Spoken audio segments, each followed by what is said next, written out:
जी बिस्मिल्लाहिर्रहमानिर्रहीम। Second lecture इसमें video में मैं आपको हमने स्टार्ट करना था कि जो हमारा strategic HR management planning process है, 4 स्टेप्स हैं जी। कौन कौन से उसके पहले मैं आपको देख लें। Assessing the current human resource capacity, हमारे पास कितने बंदे मौजूद हैं, पहले तो ये देखना अगर आपको इन सिंपल वे। फिर फोरकास्टिंग एचआर रिक्वायरमेंट्स, कितनी हमें फ्यूचर में जरूरत पड़ सकती है नए लोगों की।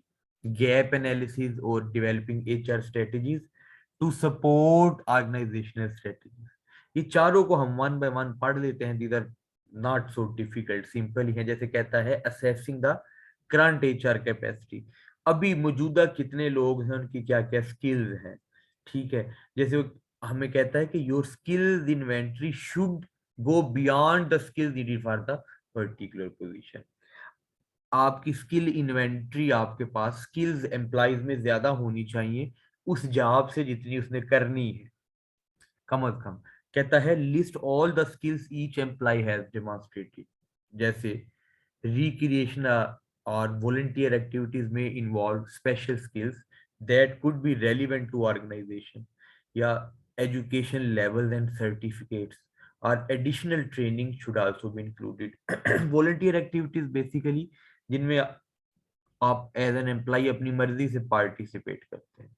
आपकी skills, an employee's performance assessment form can be reviewed to determine if the person is ready and willing to take on more responsibility and to look at the employee's current development plan। यानी जैसे आपको class में army की उसकी मिसाल दी गई थी recruitment plan की, तो उसमें भी आपने असेसमेंट फॉर्म को रिव्यू करना होता है। कई जगहों पे ये एनुअल जो होता है, कई जगहों पे मंथली उनको देखा जाता है। तो ये बेसिकली उसकी परफॉर्मेंस को रिव्यू किया जाता है। नेक्स्ट अगर हम उस पे पेज पे चलते हैं, फिर फोरकास्टिंग।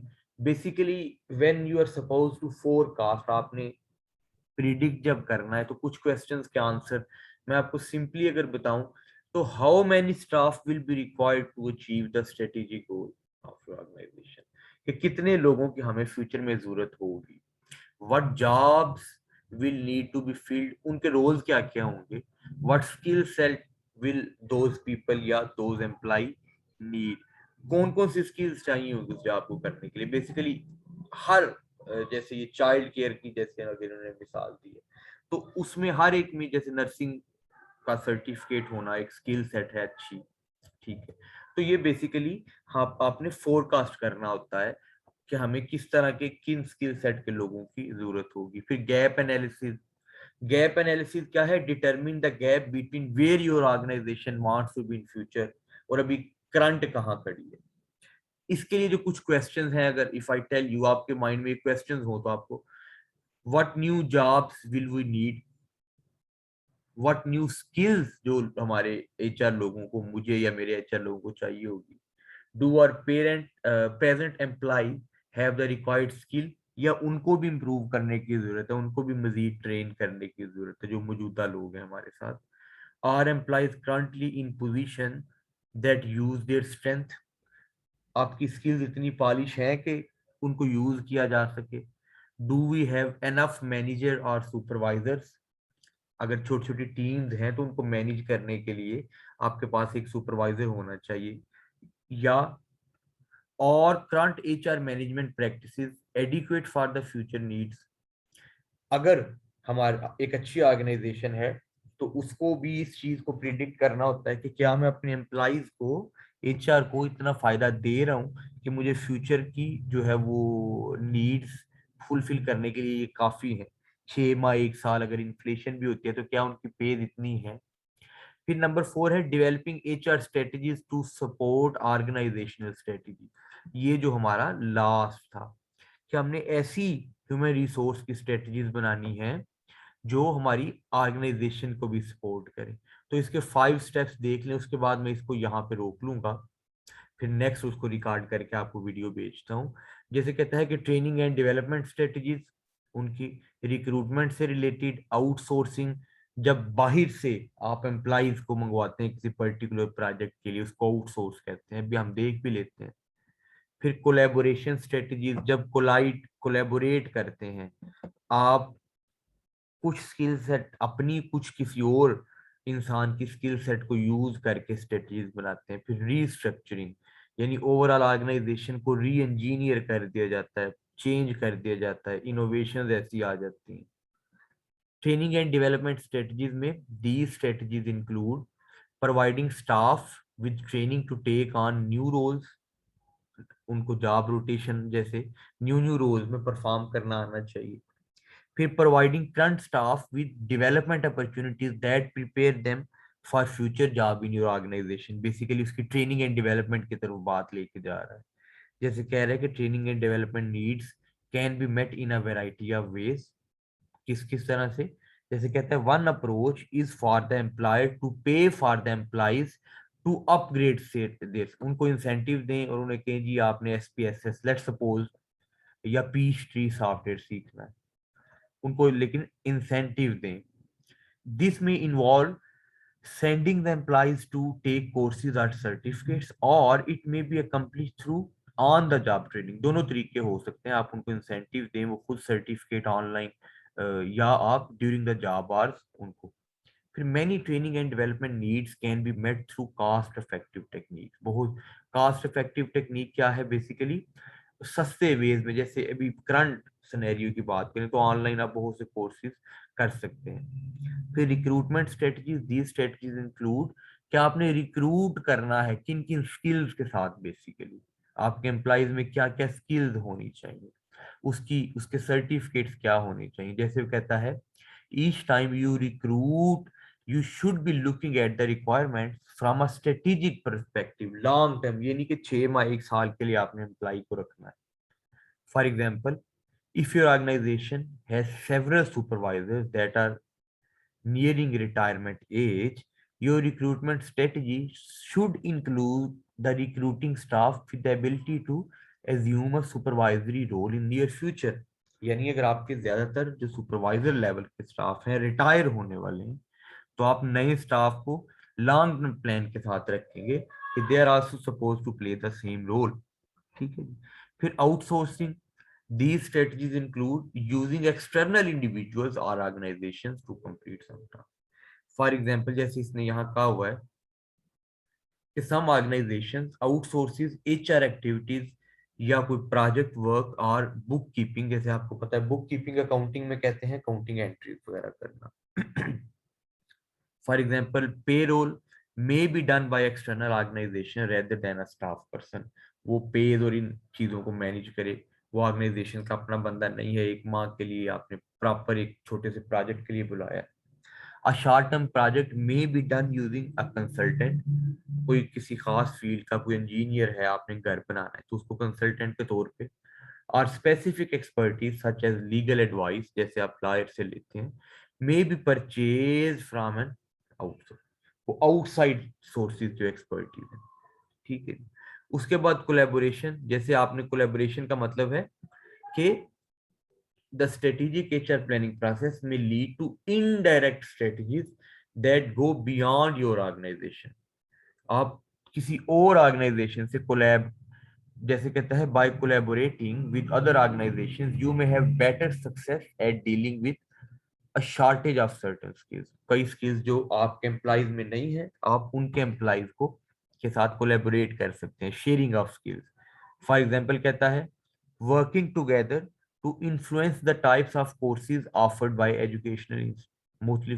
फिर working with other organisations to prepare future leaders by sharing in the development of promising individuals.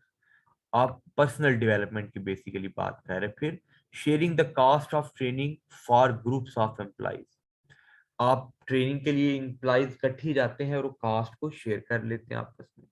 Allowing the employees to visit other organisations to gain skills and insight. जैसे इसकी एक छोटी सी मिसाल ये है कोलैबोरेशन की, जैसे आप लोग प्रोजेक्ट्स करते हैं मुख्तलिफ इंडस्ट्रीज वगैरह में जाकर।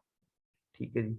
उसके बाद है रीस्ट्रक्चरिंग, जैसे मैंने बताया था री इंजीनियरिंग। जैसे if your assessment indicates that there is an oversupply of skills, there are a variety of options open to assist in the adjustment. आप restructure. These strategies include reducing the staff either by termination or attrition. ये दो words हैं जी, इनका आपको फर्क आना चाहिए, हम देख भी लेते हैं. फिर regrouping task to create well designed jobs. फिर reorganising work units to be more efficient. उनको इस तरह से ऑर्गेनाइज किया जाए. पहले तो टर्मिनेशन या टर्मिनेशन का तो आपको ऑलरेडी पता होगा.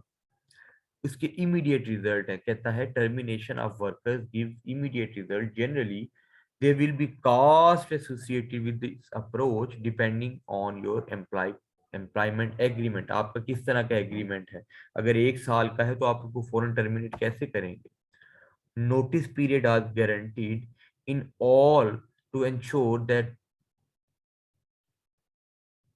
हाँ, notice periods are guaranteed in all provinces. Be sure to review the employment and labor standards in your province or territory to ensure that you are compliant with the legislation. जैसे अगर फर्क है थोड़ा बहुत, अगर फेडरल में आप कोई कंपनी खोल रहे हैं या जॉब कर रहे हैं या पंजाब प्रोविंस में, तो आपको दोनों में अगर कोई डिफरेंस है एम्प्लॉयमेंट और लेबर के स्टैंडर्ड्स में, तो you have to consider them termination से पहले.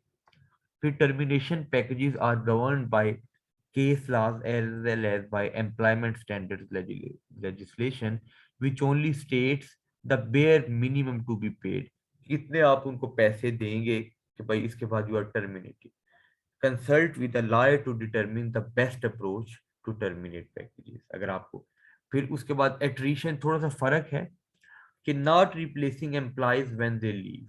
वो लीव, उन्होंने लीव तो कर दिया लेकिन आप उनको भी रिप्लेस नहीं किया, उनकी जगह पे कोई और हायर नहीं किया.